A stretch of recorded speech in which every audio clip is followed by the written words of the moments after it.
Why CM resigned? CM ఎందుకు resign చేశాడు?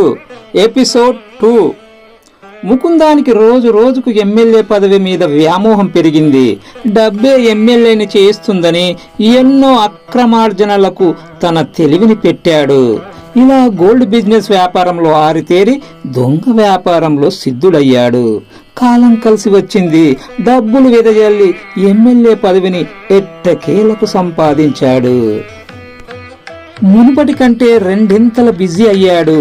ఇంటికి అర్ధరాత్రి వచ్చేవాడు.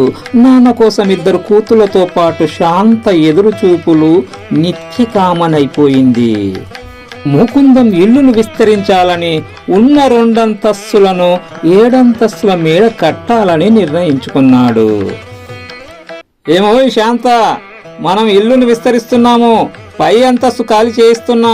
ఈ 1 అంతస్తులోనే ఓ సంవత్సరం పాటు సర్దుకో.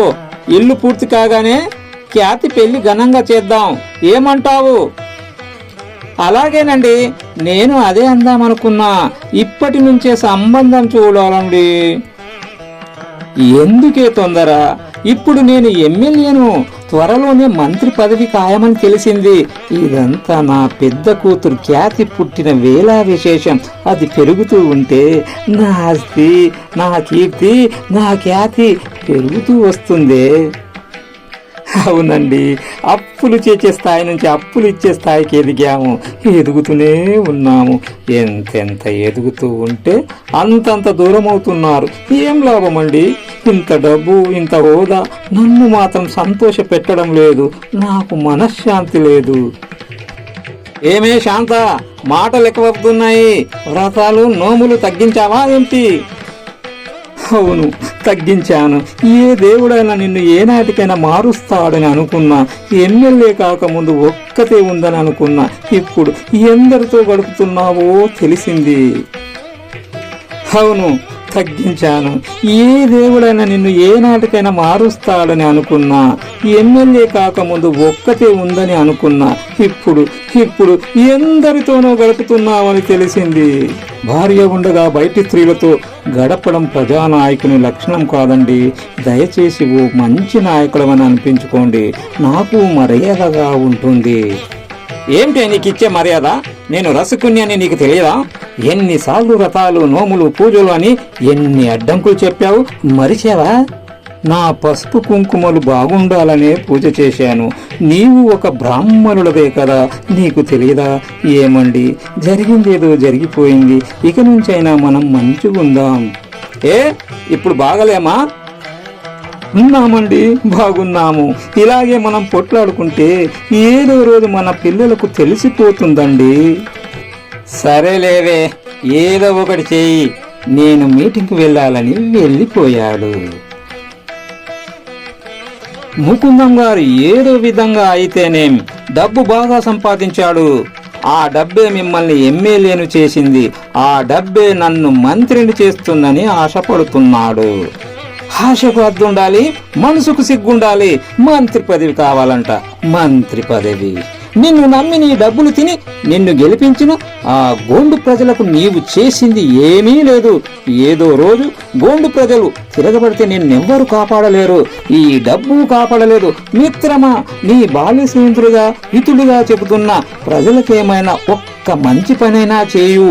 నీ గురించి చెడుగా అంటుంటే సహించి ఊరుకోలేక చెబుతున్నా, వింటావని. మిత్రమా, నేను ఇంకా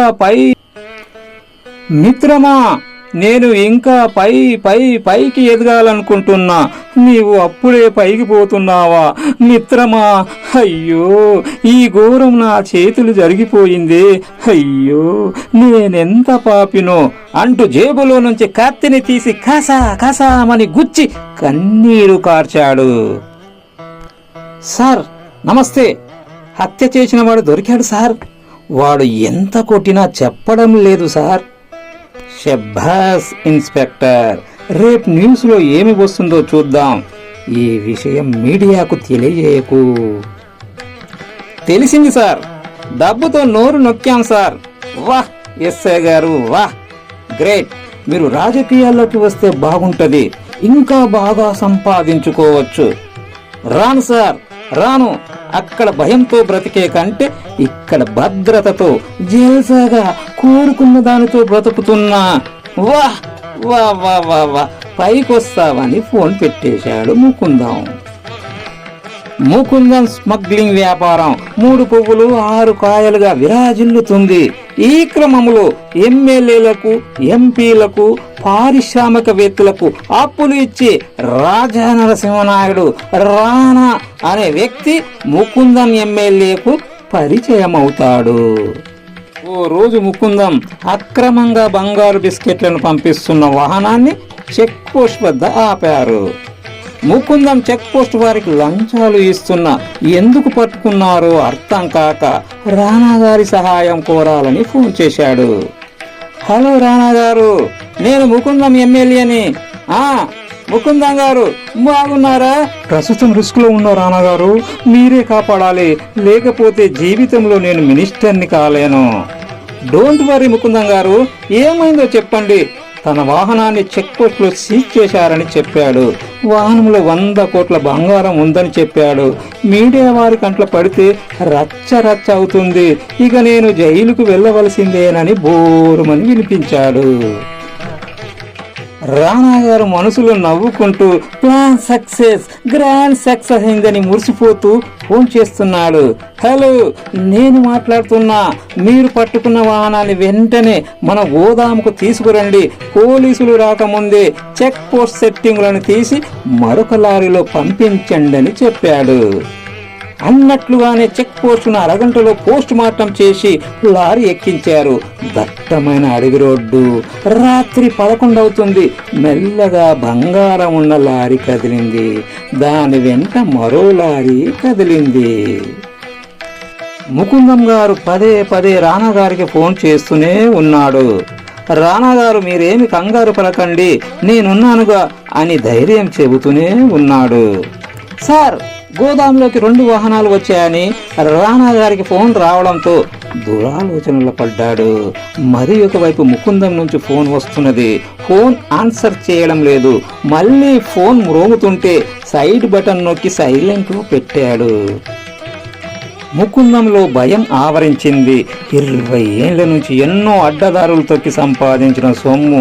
ఈ డబ్బుతోనే ఎమ్మెల్యేగా గెలిచాను. ఇదే డబ్బుతో మంత్రి పదవి కొనాలనుకున్నా. అయ్యో, అంతా పోయేటట్టుందేనని బాధపడుతూనే ఉన్నాడు. ఇంతలో ఫోన్ వస్తుంది. రాణా గారేనని. హలో రాణా గారు, భయపడ్డావా? ముకుందం, మీరు ఆన్సర్ చేయలేదు కదా, కొంచెం భయమేసింది. ఏం కంగారు పడకండి, మీ బంగారం సేఫ్. మరి నా వాటా ఎంత ఇస్తావు? 50% ఇస్తాను sir.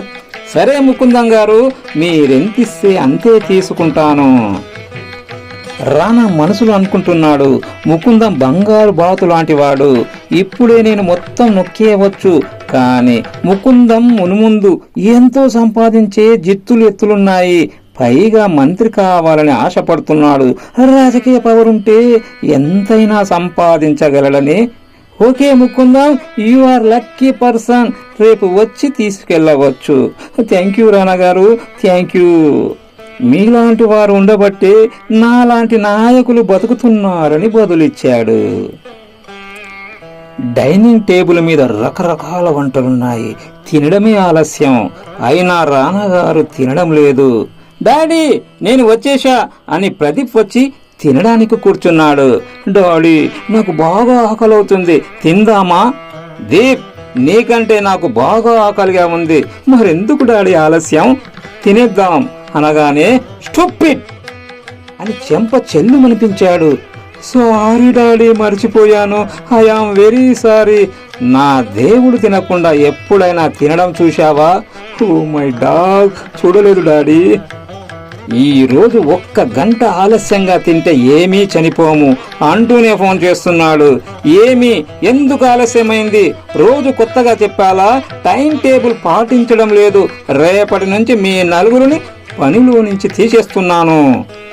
Sir sir sir sir అంత పని చేయకండి సార్. గాడ్ ఈ రోజు మాకు ముప్పు తిప్పలు పెట్టింది సార్. ఉదయం షికారులో మరో అందమైన కుక్క కనపడగానే దాని వెంట పడింది సార్. మేం నలుగురం గాడిని కంట్రోల్ చేయలేకపోయాం సార్. మళ్ళంటూ ఏ మరపాటు పడకుండా జాగ్రత్త పడుతాం.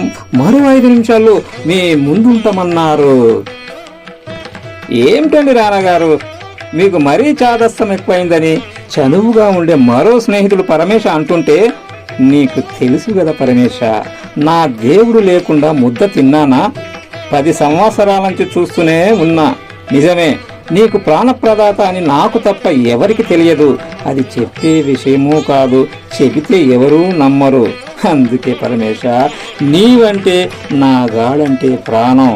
నా భార్య చనిపోయినప్పుడు కూడా నేనెందుకు బాధపడలేదు నీకు తెలుసు. నా గాడు నా వెంటే ఉంది. నాకెవరూ లేకపోయినా బ్రతకగలను, కానీ గాడు లేకపోతే బతకను. అందుకే నలుగురిని 4 షిఫ్టులుగా పెట్టి నా గాడుని కాపాడుకుంటున్నాను పరమేశ, కాపాడుకుంటున్నాను. పరమేశకు కంట్లో నీళ్లు వస్తున్నాయి. పరమేశ ఏడువకు, ఇవి కన్నీళ్లు కాదు రానాగారు, ఆనంద బాష్పాలు. మీరు ఎన్నో క్రూరమైన పనులు చేశారు, ఎందరినో మానభంగాలు చేశారు, ఎందరినో చెప్పు చేతుల్లో పెట్టుకున్నారు. మీకు ఏది నచ్చితే అది వచ్చి తీరింది. ఇన్ని పనులు చేసినా నాకు ఎవరి మీద జాలి కలగలేదు. కానీ ఈరోజు డాగ్ గురించి ఇంత ప్రేమ చూపిస్తున్నారంటే నాకు జాలి, ప్రేమ వేస్తుంది రానాగారని పరమేశ మళ్ళీ బోరుమన్నాడు.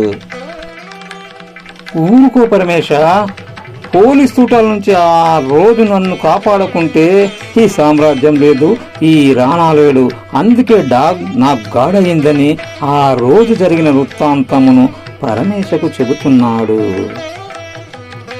చిన్న చిన్న దొంగతనాలు చేసి చేసి విసిగిపోయి కొడితే కొండనే కొట్టాలని సంవత్సరం ప్లాన్ చేసి ఒక బ్యాంకును పక్కడబందిగా దోపిడీ చేశాను. అన్ని 500,000 కట్టలే. సుమారు 100 కిలోల బంగారం ఒక లారీలో పెట్టించి డ్రైవర్కు ఎక్కడ చేర్చాలో చెప్పాను.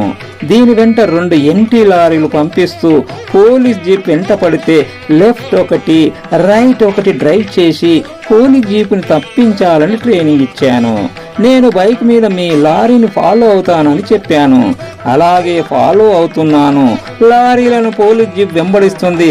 నేను పంపిన లారీలు పోలీస్ జీపుకు దొరకలేదు, కానీ నేను దొరికిపోతాననే భయం నన్ను దొరికేలా చేసింది. నా ముఖానికి మాస్క్ ఉండడంతో నా ముఖం వారికి కనపడడం లేదు. పోలీస్ జీప్ నా బైక్ను స్పీడ్గా డాష్ ఇవ్వడంతో అల్లంత దూరాన పడిపోయాను. ఎస్ఐ రైఫిల్ తీసుకొని నా వైపే పరుగులు తీస్తున్నాడు. నేను లేచి పరుగులు తీస్తున్నాను. నా వెంట ఎస్ఐ 4 పోలీసులు వెంట పడుతున్నారు. తుపాకీ గుళ్ళు కురిపిస్తున్నారు.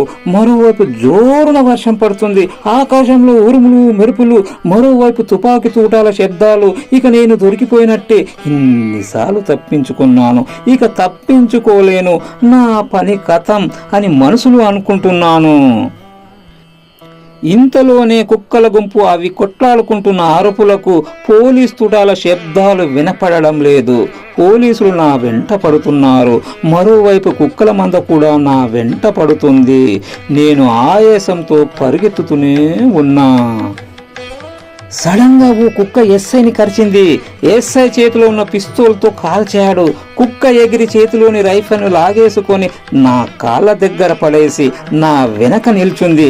నేను వెంటనే అప్రమత్తమై ఎస్ఐ తలకు గురిపెట్టి, హే కానిస్టేబుల్స్, మీ చేతిలో ఉన్న తుపాకులు కింద పడేయండి, లేకుంటే మీ ఎస్ఐని చంపేస్తా అనగానే అందరూ పడేశారు. నేను 4 కానిస్టేబుల్స్ కు భయపెట్టాను. మీరు స్పీడ్గా పారిపోండి, లేకుంటే మీ ఎస్ఐని కాల్ చేస్తా అనగానే అందరూ పారిపోయారు.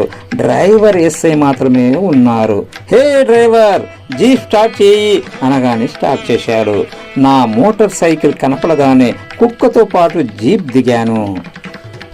హే డ్రైవర్, 100 స్పీడ్తో స్ట్రైట్గా ఎస్ అని తీసుకుని వెళ్ళని పిస్తోల్ గురిపెట్టాను. జీప్ తుర్రుమని అదుపించకుండా పోయింది. కుక్కను ముద్దాడి బైక్ మీద కూర్చోపెట్టుకొని నా స్థావరానికి వచ్చాను. ఇలా నా ప్రాణాలను ఈ డాగ్ కాపాడింది. అందుకే అదంటే సారీ, వారంటే నాకు దేవుడు, ఈ డాగ్ నా గాడ్ అని వృత్తాంతం చెప్పాడు. పరమేశ గ్రేట్ గాడ్, గ్రేట్ డాగ్ అని సల్యూట్ చేశాడు. రానా మాఫియా డాన్గా ఎంతో ప్రసిద్ధి చెందాడు. మీడియా వారిని, పోలీస్ డిపార్ట్మెంట్ వారిని, లాయర్లను డబ్బుతో లొంగ తీసుకున్నాడు. తను అక్రమంగా సంపాదించిన డబ్బుతో భారతదేశంలో 100 యూనివర్సిటీలను నెలకొల్పాడు. పేరుగల స్వామీజీలను తన ఆధీనంలో ఉంచుకొని మాఫియా కింగుగా ఏలుతున్నాడు. ఎలక్షన్లు వచ్చాయంటే చాలు, ఎవరైనా ఎంతటి వారైనా రానా గారి గడప తొక్కవలసిందే, డబ్బు పొందవలసిందే. ఒక్క రాజకీయ నాయకులే కాదు, సినీ నిర్మాతలకు, కార్పొరేట్ వ్యాపారులకు, పలు విద్యా పారిశ్రామికవేత్తలకు సైతం రానా గారే పెద్ద దిక్కు. ఇది సరిపోవడం లేదని రైతులకు సైతం అప్పులు ఇస్తున్నాడు. రైతు సుభిక్షకు సంబంధించిన పాస్బుక్లతో పాటు మొబైల్ను, ఏటీఎం కార్డ్, బ్యాంక్ పాస్బుక్లను షూరిటీగా పెట్టుకున్నాడు. అప్పులు తీర్చుకుంటే భూములను కొనేవాడు. దీనికి ఒక ముఠానే ఏర్పాటు చేశాడు. ఎందుకయ్యా నీకు డబ్బు పిచ్చి పట్టిందని పరమేశ అడిగితే, అవును, డబ్బుంటే ఏమైనా చేయొచ్చు, ప్రధానమంత్రినైనా మార్చవచ్చు, ప్రధానమంత్రినైనా కావచ్చు అంటుంటే, ప్రజలు అంత పిచ్చి వాళ్ళేం కాదు, ఎవరిని ఎన్నుకోవాలో వాళ్లకు బాగా తెలుసు.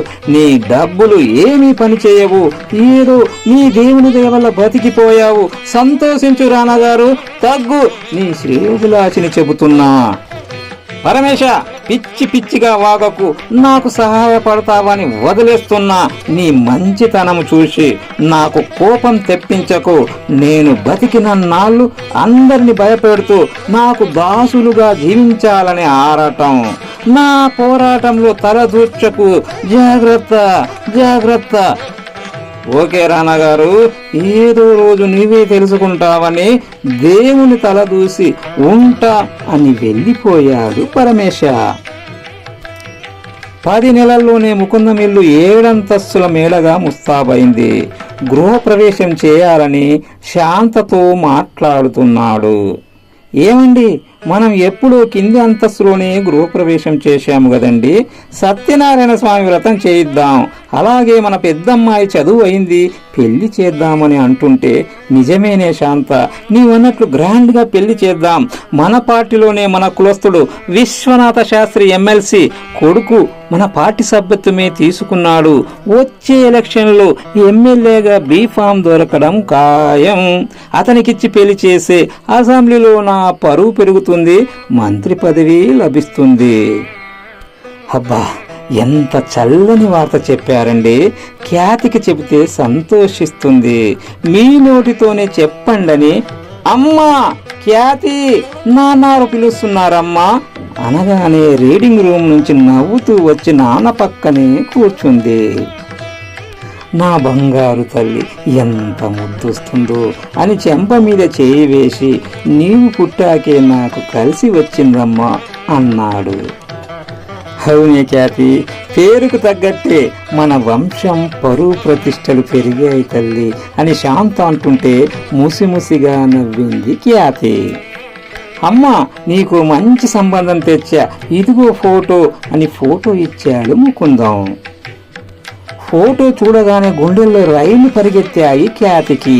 ఏం చెప్పాలో షాక్లోనే ఉంది.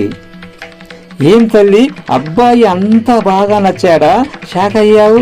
ముందు నేను కూడా షాక్ అయ్యా, అతను కాబోయే ఎమ్మెల్యే అంది శాంతమ్మ. ఖ్యాతి మెల్లగా కదిలి, అమ్మా, నాన్న, ఇప్పుడేగా ఎగ్జామ్స్ అయ్యాయి, అప్పుడే నా పెళ్ళి? మాకు చేయాలనేం లేదు తల్లి, సంబంధం బాగుంది, కళ్యాణం వచ్చినా కక్కు వచ్చినా ఆగదంటారు కదా తల్లి. శాస్త్రి గారికి కూడా చూపించాం తల్లి, ఈ వైశాఖ మాసంలో, లేకుంటే మరో 2 సంవత్సరాల వరకు నీ పేరును బలం లేదంట. చూసి మంచి సంబంధం వదులుకోలేము గదా, ఎప్పటికైనా పెళ్లి చేసి అత్తారింటికి పంపించాలి గదా ఖ్యాతి అని ప్రేమతో అంటుంటే, ఖ్యాతికి నోట మాట రాక మౌనంగా తలదించుకుంటుంటే, అయ్యో అప్పుడే సిగ్గు ముఖం పెట్టింది. నా బంగారు తల్లి అని ముద్దు పెట్టింది శాంత. శాంత, నేను విశ్వనాథ శాస్త్రి గారితో కలిసి వస్తానే. మనం అంటే వాళ్ళే మన ఇంటికి వస్తానన్నారండి.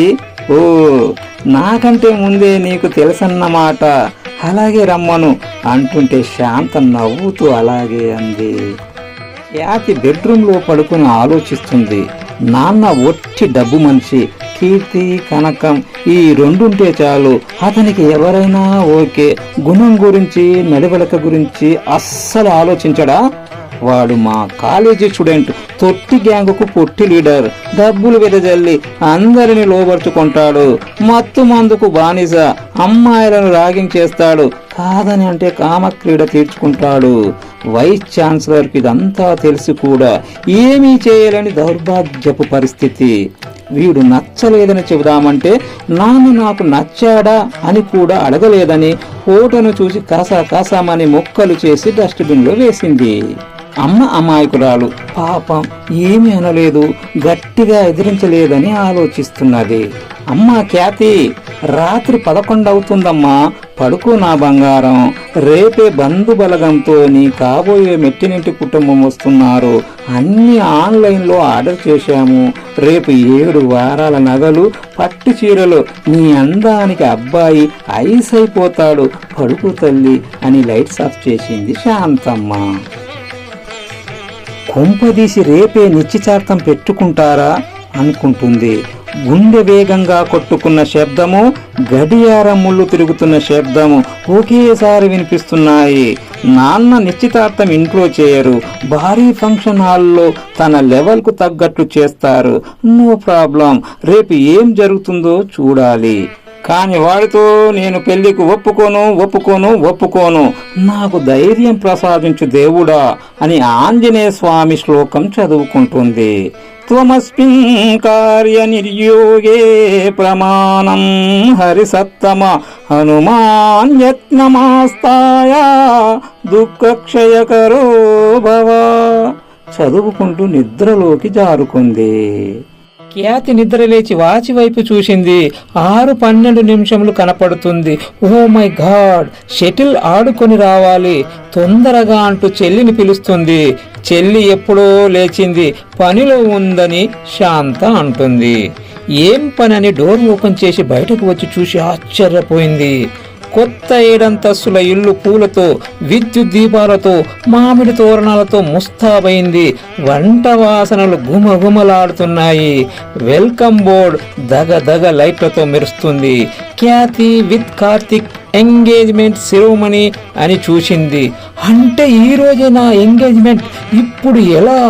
ఎంగేజ్మెంట్ అయితే సగం పెళ్ళైనట్లే అనుకుంటూ పారిపోవాలని నిర్ణయించుకుంది. అయ్యో, నాకు కనీసం ఒక్క బాయ్ ఫ్రెండ్ కూడా లేడే, ఇప్పుడు నేను ఎలా తప్పించుకోవాలి అని తన ఇష్టదైవం ఆంజనేయ స్వామిని ప్రార్థించింది. క్యాబుల్లో, స్వంత కార్లలో బంధువులు వస్తున్నారు. ఒక క్యాబును చూసి క్యాబ్ బుక్ చేసింది. క్యాబ్ వచ్చింది. అతను ఫోన్ చేస్తున్నాడు. ఖ్యాతి వచ్చేస్తున్నా అని అనడంతో ఏమే ఖ్యాతి, ఎక్కడికని శాంత అంటుంటే, నా స్నేహితురాలు వచ్చిందమ్మా, రిసీవ్ చేసుకోవడానికి వెళ్తున్నా అని అంది. సరేలే, మన ఇల్లంతా చూపెట్టు, అలాగే తలస్నానం చేయమ్మా అని శాంతమ్మ అంది. అలాగే అంటూ క్యాబ్ ఎక్కింది. డ్రైవర్ ఓటీపీ అడగడంతో చెప్పింది. క్యాబ్ వెళ్ళిపోయింది. ఉదయమే 11 గంటలకు శాస్త్రి గారు తన బృందంతో వచ్చి ముకుందం గారితో కలిశారు. ముహూర్తం 12:06 ఉంది, త్వరగా వచ్చి కూర్చోండి అన్నాడు శాస్త్రి. కార్తీక్ తల్లిదండ్రులు, బంధువులు రానే వచ్చారు. మంగళ వాయిద్యాలు మ్రోగుతున్నవి.